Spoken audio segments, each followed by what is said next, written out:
ನವನಗರದಲ್ಲಿ ಮದ್ಯದ ಅಂಗಡಿ ವಿರುದ್ಧ ಸಾರ್ವಜನಿಕರು ನಡೆಸುತ್ತಿರುವ ಹೋರಾಟ ದಿನಕ್ಕೊಂದು ಸ್ವರೂಪ ಪಡೆದುಕೊಳ್ಳುತ್ತಿದೆ. ಇದೀಗ ಸ್ಥಳೀಯರು ನವನಗರಕ್ಕೆ ಮದ್ಯದಂಗಡಿ ಬೇಡ ಎಂದು ಹೋರಾಟ ನಡೆಸಿದ್ದಾರೆ.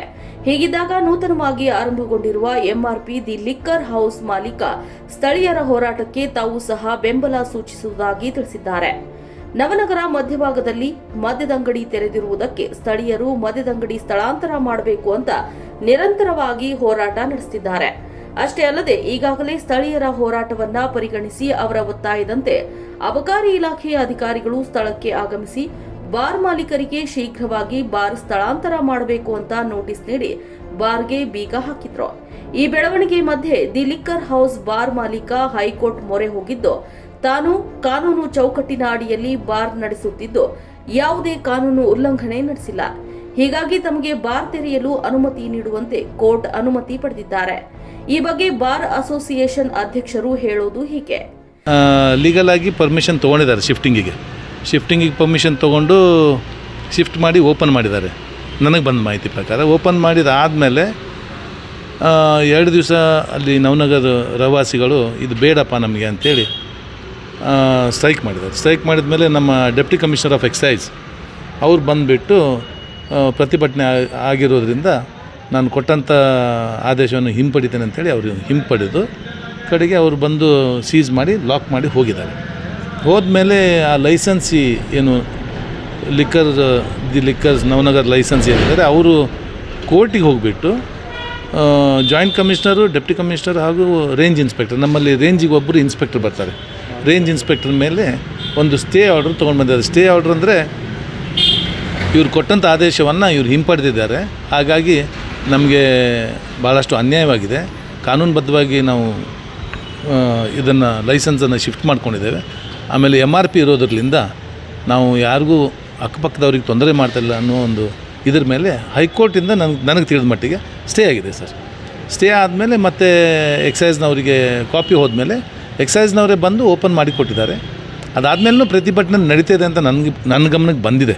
ಪ್ರತಿಭಟನೆ ನಡೀತಾ ಇದೆ ಅಂತೇಳಿ ಅದು ಮತ್ತು ಅವ್ರಿಗೆ ಕೇಳಿದೆ, ನಾನು ಅಧ್ಯಕ್ಷನಾಗಿ ಕೇಳಬೇಕಲ್ವ ಏನು ತೊಂದರೆ ಏನಂತ ಕೇಳಿದೆ. ಅವರಂದರು ಇಲ್ಲ, ಒಂದು ಗ್ರೂಪ್ನವರು ನಮಗೆ ತೊಂದರೆ ಕೊಡಲಿಕ್ಕೆ ಮಾಡ್ತಾಯಿದ್ದಾರೆ, ಅಲ್ಲಿ ಕೆಳಗಡೆ ಒಂದು ಶಾಪ್ ಕೂಡ ಇದೆ ಅಂತ, ಒಂದು 400-500 ಮೀಟ್ರ್ನಲ್ಲೇ ಏನೋ ಇದೆ ಅಂತೆ. ಅದು ಕೇಳ್ಪಟ್ಟೆ ನಾನು. ಆ ಅಂಗಡಿಯವರು ಬೇಕು ಅಂತ ಮಾಡಿಸ್ತಾರೆ, ಇವ್ರ ಆರೋಪ. ಅದು ಎಷ್ಟು ಮಟ್ಟಿಗೆ ಸತ್ಯನೋ ಸುಳ್ಳೋ ನನಗೆ ಗೊತ್ತಿಲ್ಲ, ಅದು ಇವ್ರ ಆರೋಪ ಅಷ್ಟೇ. ಈ ಥರ ಆಗ್ತಾಯಿದೆ ಸರ್ ಅಂತೇಳಿದ್ರು. ಕಡೆಗೆ ನಮ್ಮ ಅಸೋಸಿಯೇಷನ್ಲಿಂದ ನಿಮಗೇನು ಸಹಕಾರ ಬೇಕು ಅಂದರೆ ನಾನು ಅಸೋಸಿಯೇಷನ್ ವತಿಯಿಂದ ಸಹಕಾರ ಕೊಡಬೇಕಾಗತ್ತೆ. ಕಾನೂನುಬದ್ಧವಾಗಿ ಏನು ನಿಮಗೆ ಸಹಕಾರ ಬೇಕು ನಾವು ಕೊಡ್ತೇವೆ ಅಂತೇಳಿ. ಹೌದು ಸರ್, ಅದು ಕಾನೂನುಬದ್ಧವಾಗಿ ಅಂದರೆ 2 ಕಾನೂನುಬದ್ಧವಾಗಿ ಅಂದರೆ ಈಗ ಮತ್ತೆ ಪುನಃ ಕೋರ್ಟಿಗೆ ಹೋಗಿಬಿಟ್ಟು ಕೋರ್ಟನ್ನ ಸೇವೆ ಕೆಟ್ಟೆಲ್ಲ ಮಾಡಿಬಿಟ್ಟು DC ಅವ್ರಿಗೊಂದು ಆದೇಶ ಮಾಡಿಸಿದರೆ ಅವರು ಬರ್ತಾರೆ. ಬಟ್ ನಮ್ಮ ಅಸೋಸಿಯೇಷನ್ ಇಂಟರ್ಫಿಯರೆನ್ಸ್ ಏನೂ ಇರೋದಿಲ್ಲ ಸರ್ ಇದರಲ್ಲಿ. ದಿ ಲಿಕ್ಕರ್ ಹೌಸ್ ಮಾಲೀಕರು ಕೋರ್ಟ್ ಅನುಮತಿ ಪಡೆದು ಬಾರ್ ಆರಂಭ ಮಾಡಿದ್ರೂ ಸಹ ಸ್ಥಳೀಯರು ಮಾತ್ರ ಬಾರ್ ಸ್ಥಳಾಂತರ ಮಾಡಬೇಕು ಎಂಬ ಪಟ್ಟು ಬಿಟ್ಟಿಲ್ಲ. ಈ ನಡುವೆ ನವನಗರದ ಹಿರಿಯರು ಸಭೆ ನಡೆಸಿ ನವನಗರಕ್ಕೆ ಮದ್ಯದಂಗಡಿ ಬೇಡ ಎಂಬ ನಿರ್ಣಯ ಮಾಡಿದ್ದಾರೆ. ಹೀಗಾಗಿ ನವನಗರದಲ್ಲಿನ ಎಲ್ಲ ಬಾರ್ಗಳು ಬಂದ್ ಆಗಬೇಕು ಎಂಬ ಹೋರಾಟ ನಡೆಸಿದ್ದಾರೆ. ಈ ಹೋರಾಟಕ್ಕೆ ನೂತನವಾಗಿ ಆರಂಭಗೊಂಡಿರುವ ಬಾರ್ ಮಾಲೀಕ ಸಹ ಬೆಂಬಲ ಸೂಚಿಸಿದ್ದಾರೆ. ನವನಗರದಲ್ಲಿನ ಎಲ್ಲ ಮದ್ಯದಂಗಡಿ ಬಂದ್ ಮಾಡಿದ್ರೆ ತಾವು ಬಂದ್ ಮಾಡ್ತೇವೆ, ಅದೇ ಉದ್ದೇಶಪೂರ್ವಕವಾಗಿ ನಮ್ಮ ಬಾರ್ ಬಂದ್ ಮಾಡಿಸಲು ಮುಂದಾದ್ರೆ ಕಾನೂನು ಹೋರಾಟ ಮಾಡುವುದಾಗಿ ತಿಳಿಸಿದ್ದಾರೆ. ನವನಗರ ಸ್ಥಳೀಯರ ಒತ್ತಾಯ ಏನು ಸರ್, ಟೋಟಲ್ ನವನಗರಿಗೆ ಬಾರ್ ಬೇಡ ಅಂತ. ಅಂದರೆ ನವನಗರ ಸಾರಾಯಿ ಮುಕ್ತ ಆಗಬೇಕು, ನವನಗರ ಹಿತಾಸಕ್ತಿಯಿಂದ ಇಲ್ಲಿ ಯಾವುದು ಬೇಡ. ಆದರೆ ನವನಗರ ಜನತೆ ಒಂದು ಕೆಲವೊಂದು ಉದ್ದೇಶಪೂರ್ವಕವಾಗಿ ನಮ್ಮ MRP ಶಾಪ್ ಅಂತೂ ಬೇಡ ಅಂತ ಹೇಳ್ತಿದ್ದಾರೆ.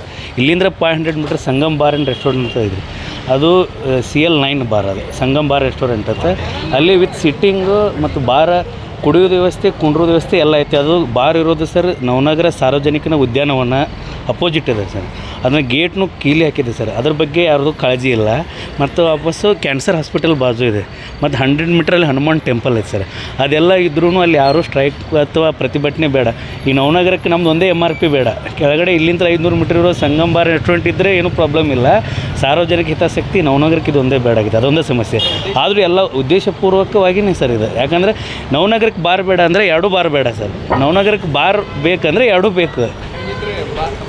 ಸರ್ ನಾವು ಎಲ್ಲ ನವನಗರಿಗೆ 2 ದಿವಸದಿಂದ ನವನಗರ ಎಲ್ಲ ಹಿರಿಯರು ಎಲ್ಲ ಕೂಡಿ ಬಂದು ನೀವು ಬಂದ್ ಮಾಡ್ರಪ್ಪ ಅಂದರು. ಆಯಿತು ನಾವು ಬಂದ್ ಮಾಡ್ತೀವಿ, ಕೆಳಗಿಂದು ಬಂದ್ ಮಾಡಿಸಿ ನಾವು ಅವ್ರು ಏನಂದ್ರು ಆಯಿತು ನಾವು ಕೆಳಗಿಂದ ನಾಳೆ ಬಂದ್ ಮಾಡಿಸ್ತೀವಿ, ಇವತ್ತಿದನ್ನು ನೀವು ಬಂದ್ ಮಾಡಿರಿ ಅಂದರು. ಆಯ್ತು ಸರ್ ನಾನು ಬಂದ್ ಮಾಡ್ತೀನಿ ಅಂತ ನಾವು ಅವತ್ತು ಅವ್ರಿಗೆಲ್ಲ ಕೈ ಮುಗಿದು ನಮ್ಮ ಸಾಹೇಬ್ರು ಬಂದು ನಮ್ಮ ಸರ್ ಬಂದು ಮಾಲಕರು ಬಂದು ಬಂದ್ ಮಾಡಿಸಿದ್ದು. 8 ಗಂಟೆಗೆ ಬಂದ್ ಮಾಡಿಸಿದ್ರು ಸರ್. ಮಾಡಿಸಿ ಅವ್ರೇನಂದ್ರು ಇಲ್ಲ ನಾಳೆ ನಮ್ಗೆ 10 ಗಂಟೆವರೆಗೂ ಟೈಮ್ ಕೊಡಿ, ಅದನ್ನೂ ಬಂದ್ ಮಾಡಿಸ್ತೀವಿ ಅಂದರು. ಆಯ್ತು ಸರ್ 10 ಗಂಟೆ ಟೈಮ್ ಕೊಡ್ತೀವಿ, ನಾವು ಇದನ್ನು ಓಪನ್ ಮಾಡಿ ನಾವು ಮಾಡ್ತೀವಿ, ಅವ್ರು ಮಾಡಿಲ್ಲ ಅಂದರೆ ನಾವು ಪರ್ಮನೆಂಟಾಗಿ ಬಂದ್ ಮಾಡ್ತೀವಿ, 2 ಶಿಫ್ಟ್ ಆಗಲಿ ಅಂದಿವಿ. ಅವಾಗ ಹಿರಿಯರು ಏನಂದ್ರು 10 ಗಂಟೆ ತನಕ ಟೈಮ್ ಕೊಟ್ಟು, ಇಲ್ಲ ನಮಗೂ ಇನ್ನೊಂದು ತಾಸು ಟೈಮ್ ಕೊಡಿ ಅಂದರು. 11:30 ಬಂದು ಅವ್ರು ಏನಂದ್ರು ಇಲ್ಲ ಅದು ಆಮೇಲೆ ಬಂದ್ ಮಾಡೋಣ, ಮೊದಲು ನೀವು ಬಂದ್ ಮಾಡಿ ಅಂದ್ರೆ. ಹಂಗೆ ಬೇಡ ಸರ್, ನೀವೇನು ಮಾತು ಕೊಟ್ಟಿದ್ರೆ 2 ಬಂದ್ ಮಾಡಿಸ್ತೀವಿ, ನಾಳೆವರೆಗೂ ಟೈಮ್ ಕೊಡಿ ಅಂದರು. ಅಲ್ಲಿ ತನಕ ಇವ್ರಿಗೆ ಆಗಲಿಲ್ಲ. ಆಯ್ತು ಹಂಗಾರ ನೋಡೋಣ ಆಮೇಲೆ ಅಂತೇಳಿ, ಇಲ್ಲ ಸರ್ ಅವ್ರು ಬಂದ್ ಮಾಡಿಲ್ಲ ಅಂದರೆ ನಾವು ನಾವು ಓಪನ್ ಮಾಡ್ತೀವಿ, ಅವರು ಇಲ್ಲಿ ಆಮೇಲೆ ನೀವು ಯಾವಾಗ ಡಿಸ್ಕಸ್ ಮಾಡ್ಕೊತಿರಲ್ಲ ಅವಾಗ ಇರಲಿ ಅಂತಂದ್ವಿ. ಅಷ್ಟಾದ್ಮೇಲೂ ನಿನ್ನೇನು ಸ್ಟ್ರೈಕಿಗೆ ಜನ ವಾಪಸ್ ಬರ್ತಿದ್ದಾರೆ. ನಾವೇನು ಸರ್ ಲೈಸೆನ್ಸ್ ತೊಗೊಂಡಿದ್ದು ಅಬಕಾರಿ ಎಕ್ಸಸೈಸ್ ಆ್ಯಕ್ಟ್ ರೂಲ್ 5 ಪ್ರಕಾರ ಟೆಂಪಲ್ಲು, ಸ್ಕೂಲು, ಕಾಲೇಜು, ಮಂದಿರ 100 ಮೀಟ್ರ್ ಎಲ್ಲ ರೂಲ್ಸ್ ಪ್ರಕಾರನೇ ಇದೆ ಸರ್. ಅದೇ ರೀತಿ ನಮಗೆ ಇವರು ಬಂದ್ ಮಾಡಿ ಅಂತ ಸಾರ್ವಜನಿಕರು ಮನವಿ ಕೊಟ್ಟಾಗ ಅಬಕಾರಿಯವರು ಶಿಫ್ಟಿಂಗ್ ಆದೇಶ ಕೊಟ್ಟರು. ಆ ಆದೇಶವನ್ನು ತಗೊಂಡು ನಾವು ಕೋರ್ಟಿಗಿಂದ ಹೋಗಿ ಕೋರ್ಟ್ ಏನು ಹೇಳ್ತು, ನೀವೇನು ಶಿಫ್ಟಿಂಗ್ ಆದೇಶವನ್ನು ಮಾಡಿದಾರಲ್ಲ ಅದಕ್ಕಿಂತ ಮುಂಚೆ ನೀವೇನು ಇದು ಬಾರ್ ಪರ್ಮಿಷನ್ ಕೊಟ್ಟಿಲ್ಲ ಅದನ್ನೇ ಕಂಟಿನ್ಯೂ ಮಾಡಿ ಅಂತ ಸ್ಟೇ ಬಂದಿದೆ. ಒಟ್ಟಿನಲ್ಲಿ ನವನಗರದಲ್ಲಿ ಮದ್ಯದಂಗಡಿ ವಿರುದ್ಧ ಸಾರ್ವಜನಿಕರು ನಡೆಸುತ್ತಿರುವ ಹೋರಾಟಕ್ಕೆ ದಿನಕ್ಕೊಂದು ಟ್ವಿಸ್ಟ್ ಸಿಕ್ತಿದ್ದು, ಇದು ಎಲ್ಲಿಗೆ ಹೋಗಿ ಮುಟ್ಟುತ್ತೆ ಎಂಬುದನ್ನ ಕಾದು ನೋಡಬೇಕಿದೆ. ಸಂತೋಷ್ ಅರಳಿ, ಕರ್ನಾಟಕ ಪಬ್ಲಿಕ್ ವಾಯ್ಸ್, ಹುಬ್ಬಳ್ಳಿ.